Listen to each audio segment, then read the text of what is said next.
తిరిగి BCN news కి స్వాగతం. పశ్చిమ గోదావరి జిల్లా నరసాపురం రాజగోపాల స్వామి ఆలయంలో వైసీపీ జిల్లా అధ్యక్షుడు ముదునూరి ప్రసాదరాజు ఆధ్వర్యంలో వైసీపీ నాయకులు ప్రత్యేక పూజలు నిర్వహించారు.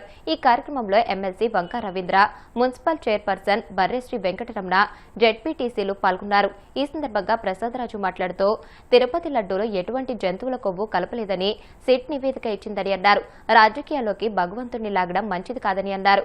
ఎమ్మెల్సీ వంకా రవీంద్ర మాట్లాడుతూ కూటమి నేతలు మతాల మధ్య, కులాల మధ్య గొడవలు పెట్టి రాజకీయం చేయడం సరికాదని అన్నారు. ఈ కార్యక్రమంలో వైసీపీ నాయకులు చాగంటి సత్యనారాయణ, దొంగ మురళి తదితర నాయకులు పాల్గొన్నారు. అనేక రాజకీయ పార్టీలు ఉన్నాయి, ఎన్నో ప్రభుత్వాలు మారినాయి. రాజకీయంగా ఒకరినొకరిని, ఒక రాజకీయ పార్టీ లోటుపాట్లని విమర్శించుకోవటం సహజం. ప్రధాన ప్రతిపక్ష పార్టీగా ప్రభుత్వం చేసేటువంటి పొరపాట్లని ఎత్తి చూపడం రాజకీయ పార్టీలుగా పరిపాటిగా జరుగుతూ ఉన్నాయి. విచిత్రం ఏమంటే ఈ కూటమి ప్రభుత్వం ఏర్పడాక రాజకీయాలు దిగజారిపోయేటట్టు, రాజకీయాల కోసం మతాలని, కులాలని, చివరకు దేవదేవుడైనటువంటి వెంకటేశ్వర స్వామిని కూడా వదలకపోవటం చాలా దురదృష్టం. వెంకటేశ్వర స్వామి ప్రసాదం అంటే భక్తితో, శ్రద్ధతో ఎవరో కూడా అపవిత్రంగా ఉండకుండా ప్రసాదం తింటాం. అలాంటి తిరుపతి ప్రసాదము కల్తీకి గురైందని, జంతు మాంసాల యొక్క కొవ్వుని దాంట్లో కలిపారని, జంతువుల యొక్క కొవ్వుని కలిపారని ఏ ఆధారం లేకుండా స్వయాన ఒక ముఖ్యమంత్రి ప్రకటించటం ఈ దేశంలో ఉన్నటువంటి చాలా మంది హిందువుల యొక్క మనోభావాలు దెబ్బతిన్నాయి. ఇలా జరిగిందా అని వైఎస్ఆర్ పార్టీలో ఉన్నోళ్ళు కూడా ఏంటి ఇలా జరిగిందని ఆలోచించేటువంటి పరిస్థితి ఆ ప్రకటనతో ఏర్పడింది. కానీ వాస్తవాలు ఏమిటన్నది ఈ రోజున తేటతలం అవుతూ ఉన్నాయి. రాజకీయంగా ఎన్నో అబద్ధపు వాగ్దానాలు చేస్తాడు చంద్రబాబు నాయుడు గారు అని అందరికీ తెలుసు. ఎందుకంటే ఆయన చెప్పినవన్నీ ఒక్కొక్కటి మళ్ళీ ఆయనే అవలంబిస్తుంటే ఈయన అబద్ధాలు కోరని చాలా మందికి తెలుసు. దేవుడి విషయంలో రాజకీయాలు చేసి ఒక ముఖ్యమంత్రి హోదాలో ఉన్నటువంటి వ్యక్తిని ఇలా మాట్లాడటం ఇప్పుడే చూస్తా ఉన్నాం.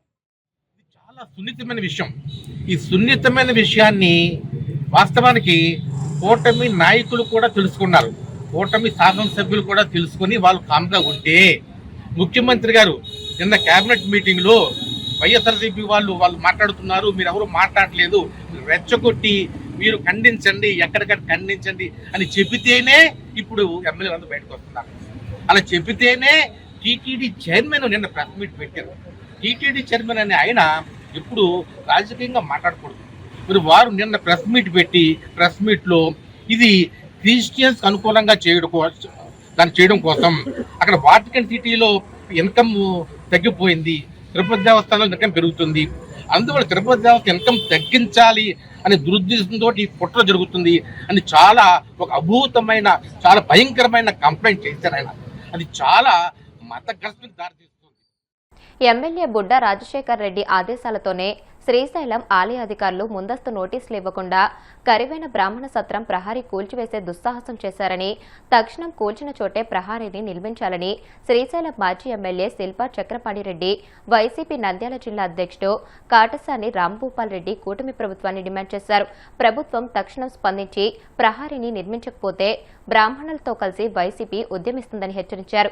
గీతం కాలేజీకి 5,000 కోట్ల విలువైన భూములను అప్పనంగా ఇచ్చేసిన ప్రభుత్వానికి నిత్యం దేవుడికి సేవ చేసే బ్రాహ్మణ సత్రం కూల్చివేయడం సమంజసమేనా అని ప్రశ్నించారు.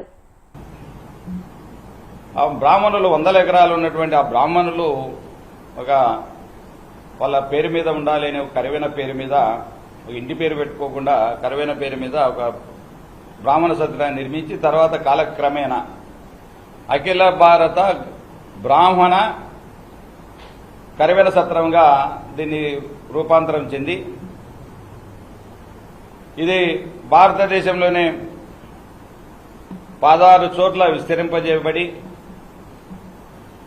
ఎన్నో చోట్ల రామేశ్వరం కావచ్చు, కాశీ కావచ్చు, ప్రయాగ కావచ్చు, షిర్డీ కావచ్చు, ఎన్నో చోట్ల ఇటువంటి బ్రాహ్మణ సత్రాలు ఒక 16 శాఖలుగా ఏర్పడి ఈరోజు అన్నదాన సత్రాన్ని బ్రాహ్మణులందరూ కలిసి కూడా ఐకమత్యంగా జరుపుకుంటున్నారు. ఇది ఈవో గారి పర్మిషన్ లేకుండా, నోటీసు లేకుండా కరవైన సత్రం సంబంధించినటువంటి వాళ్లకు ఎక్కడ కానీ నోటీసు ఇవ్వకుండా దుర్మార్గంగా ఎమ్మెల్యే ఉండగానే, ఎమ్మెల్యే అనుమతులతోనే, ఎమ్మెల్యే గారి ప్రోద్బలంతోనే అక్కడ నిన్న 6:30-7 గంటలకు ప్రొక్లైన్ల ద్వారా ఈ ప్రహరీ గోడను కూల్చడం జరిగింది. నేను అడుగుతా ఉన్నా, సనాతన ధర్మం అని చెప్పే పవన్ కళ్యాణ్ గారు, మేము దేవాలయం రక్షిస్తాం, ఎక్కడ లేనటువంటి జగన్మోహన్ రెడ్డి గారు పాలనలో దేవాలయాలన్నీ నాశనమయ్యాయి, మేమేదో రక్షిస్తామని చెప్పినటువంటి పెద్ద మనుషులు ఇదేనా మీరు రక్షించడం? బ్రాహ్మణులకు ఉన్నటువంటి ఒక సత్రాన్ని కూలగొట్టడమేనా అని మేము ప్రశ్నిస్తా ఉన్నాం. దీన్ని తీవ్రంగా వ్యతిరేకిస్తా ఉన్నాం, దీన్ని తీవ్రంగా ఖండిస్తా ఉన్నాం. దీన్ని అవసరమైతే మీరు మళ్లీ బుద్ధి తెచ్చుకొని ఆ బ్రహ్మ మల్లికార్జున స్వామి సాక్షిగా మీరే నిర్మించి ఇవ్వాలి బ్రాహ్మణులకు. ఎన్నో సంవత్సరాల నుంచి ఉండే సత్రాన్ని అంత వాళ్ళ కనీసం నోటీస్ ఇవ్వకుండా, ఇంటిమేషన్ ఇవ్వకుండానే పడగొట్టడం అనేది ఎంతవరకు కరెక్ట్ అనేది ఎండోమెంట్స్ అధికారులు అంటే ఈవో కానీ, అంటే ఈవో వితౌట్ ఈవో పర్మిషన్ అంటే ఆయనకు తెలిసినో తెలియదో, లేకుంటే వీళ్ళు ఏమన్నా చంద్రశేఖర్ రెడ్డి అనే అతను అంత చేయాల్సిన అవసరం ఎందుకు వచ్చింది అనేది కూడా ఒకసారి ఆలోచన. చక్రపాణి గారు మాట్లాడుతూ చెప్పడం జరిగింది. ఆల్రెడీ అంతకుముందు టెంపుల్ డెవలప్మెంట్ కోసం 17 సెంట్లు కూడా కరవైన సత్రం అంతకుముందు ఇచ్చిందని కూడా దేవాలయానికి వదిలిపెట్టడం జరిగింది. అంటే అంత దేవాలయానికి వదిలిపెట్టిన తర్వాత మళ్ళా ఎందుకు కరువైన సత్రాన్ని కాంపౌండ్ వాళ్ళు పడగొట్టాల్సిన అవసరం వచ్చిందో ఒకసారి అధికారులు కూడా ఆలోచించాల్సిన అవసరం ఉంది. అంత తొందరపడి పడగొట్టాల్సిన అవసరం లేదు. బ్రాహ్మిన్స్ అంటే మనకు చాలా వాళ్ళకు మనకందరికి కూడా భక్తి భావం ఉంది. అంటే దేవుని తర్వాత దేవుని పూజించే పూజారులుగా వాళ్ళను మన బాధలన్నీ డైరెక్ట్గా దేవునికి అంటే మనం విన్నవించుకునే ఒక మధ్య సారథిగా మనకు బ్రాహ్మిన్స్ ఉంటారు కాబట్టి అందుకే వాళ్ళంటే మనకందరికి కూడా ఒక ప్రత్యేకమైన గౌరవం ఉంది. ఏదైనా ఒక మంచి పని చేయాలనుకున్నాను కూడా వాళ్ళతో మాట్లాడి వాళ్ళు ఫలాని ముహూర్తం మంచిదనుకుంటే మనం ఆ ముహూర్తంలోనే పనిచేసే పరిస్థితి. మనం ఈరోజు ఎంత టెక్నాలజీ డెవలప్ అయినా కూడా మనం శ్రీకోటలో మనం రాకెట్ వదిలిపెట్టాలని కూడా మనం బ్రాహ్మిన్స్ నుండి వాళ్ళనే ముహూర్తం నిర్ణయించుకొని మనం రాకెట్ ఉపగ్రహాలు కూడా మనం స్టార్ట్ చేసే పరిస్థితి ఉంటే అటువంటి బ్రాహ్మణ సత్రాన్ని ఈరోజు కాంపౌండ్ వాళ్ళు వితౌట్ పర్మిషన్ లేకుండా కూలగొట్టడం మాత్రం ఈ తెలుగుదేశ ప్రభుత్వం కూటమి ప్రభుత్వానికి అంటే హిందూ దేవాలయాల మీద కానీ లేకుంటే ఈ బ్రాహ్మణ్స్ మీద కూడా ఏ విధంగా వాళ్లకు ప్రేమ అనేది కూడా చెప్పాల్సిన అవసరం, మనం చూడాల్సిన అవసరం ఉంది. తెలంగాణలోని ఖమ్మం జిల్లా కొణిచెర్ల మండలం బోడియా తండా ప్రాథమిక పాఠశాలలో మధ్యాహ్న భోజనం వికటించి 38 మంది విద్యార్థులు తీవ్ర అస్వస్థతకు గురయ్యారు. స్థానికులు ఎంఈఓ డి అబ్రహం తెలియజేసిన వివరాల ప్రకారం పాఠశాలలో వడ్డించిన అన్నం, సాంబారు, కోడిగుడ్డు తిన్న కొద్దిసేపటికే చిన్నారులు కడుపు నొప్పితో వాంతులు చేసుకోవడం ప్రారంభించారు. 38 మంది విద్యార్థులను స్థానిక ఆర్ఎంపీ వద్ద ప్రాథమిక చికిత్స అందించినప్పటికీ ఫలితం లేకపోవడంతో హెచ్ఎం మురళీకృష్ణ, టీచర్ వెంకటేశ్వరరావు వెంటనే విద్యార్థులను ఆటోల్లో ఖమ్మం ప్రభుత్వ ఆసుపత్రికి తరలించారు. వీరిలో తీవ్రంగా వాంతులు చేసుకున్న 20 మందిని ఆసుపత్రిలో చేర్పించి చికిత్స అందిస్తుండగా ప్రస్తుతం విద్యార్థుల ఆరోగ్య పరిస్థితి నిలకడగా ఉందని డాక్టర్లు వెల్లడించారు. కరీంనగర్ జిల్లా వీణవంక సమ్మక్క సారమ్మల మినీ జాతర సందర్భంగా పోలీసులపై తాను చేసిన వివాదాస్పద వ్యాఖ్యలపై బీఆర్ఎస్ ఎమ్మెల్యే పాడి కౌశిక్ రెడ్డి క్షమాపణలు చెప్పారు. ఆవేశంలో నోరు జారానని, ఉద్దేశపూర్వకంగా అనలేదని ఆయన స్పష్టం చేశారు. పోలీసుల మనోభావాలు దెబ్బతిని ఉంటే క్షమించాలని కోరుతూ ఈ వివాదాన్ని ఇంతటితో ముగించాలని విజ్ఞప్తి చేశారు. వీణవంక జాతరలో దళిత మహిళా సర్పంచ్ ను కొబ్బరికాయ కొట్టనివ్వలేదని ఆరోపిస్తూ కౌశిక్ రెడ్డి కుటుంబంతో కలిసి నిరసనకు దిగారు. ఈ క్రమంలో పోలీసులతో వాగ్వాదం జరిగి తోపులాట చోటు చేసుకుంది.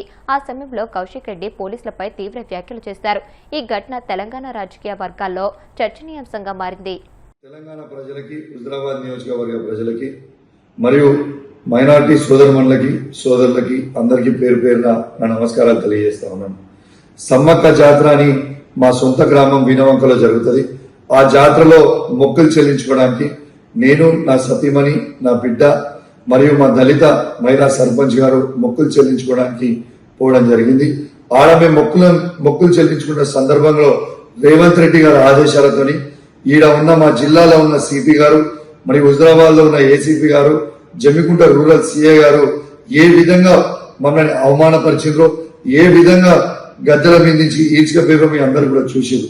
ఆ ఫ్రస్ట్రేషన్ లో నేను సిపి గారిని ఒక మాట అనడం జరిగింది. కానీ నేను ఏ కులాన్నో ఏ మతాన్నో కించపరచడానికో నేను అట్లాంటి స్టేట్మెంట్ చేయలేదు. నా ఉద్దేశం అది కాదని కూడా మీ అందరు కూడా తెలియజేస్తా ఉన్నాను. ఇలా ఒక్కసారి ఆలోచన చేయండి. ఆ ఫ్రస్ట్రేషన్ లో, ఆ ప్రెషర్ లో, ఆ టార్చర్ లో నేను ఒక మాట స్లిప్ అయితే కావచ్చు. కానీ నేను వాళ్ళందరికీ కూడా దానివల్ల ఎవరికన్నా వాళ్ళ మనోభావాలు దెబ్బతినుంటే వాళ్ళని నేను పర్సనల్ గా అప్లైజైజ్ చేస్తూ సెలవు తీసుకుంటా ఉన్నాను. జై తెలంగాణ, జై కేసీఆర్. వార్తలు ముగించే ముందు ముఖ్యాంశాలు మరొకసారి. అధునాతన సాంకేతికతతో పారిశ్రామిక వ్యర్థాల నిర్వహణ చేపట్టాలి. పరిశ్రమల యాజమాన్యాలకు డిప్యూటీ సీఎం పవన్ కళ్యాణ్ ఆదేశం. వైసీపీ విష ప్రచారాలను తిప్పికొట్టాల్సిన బాధ్యత టీడీపీ కార్యకర్తలదే అన్న మంత్రి నారా లోకేష్. కూటమిని చీల్చే కుట్ర చేస్తోందని మండిపాటు. తిరుపతి లడ్డూలో జంతు కొవ్వు లేదని ల్యాబ్ నివేదికలు తేల్చాయన్న సజ్జల. సీఎం చంద్రబాబు తన ఆరోపణలపై స్పష్టత ఇవ్వాలని డిమాండ్. వీణవంక జాతరలో పోలీసులపై వివాదాస్పద వ్యాఖ్యలు చేసిన నేపథ్యంలో క్షమాపణలు చెప్పిన ఎమ్మెల్యే కౌశిక్ రెడ్డి. ఆవేశంలో నోరు జారానని, ఉద్దేశపూర్వకం కాదని వివరణ.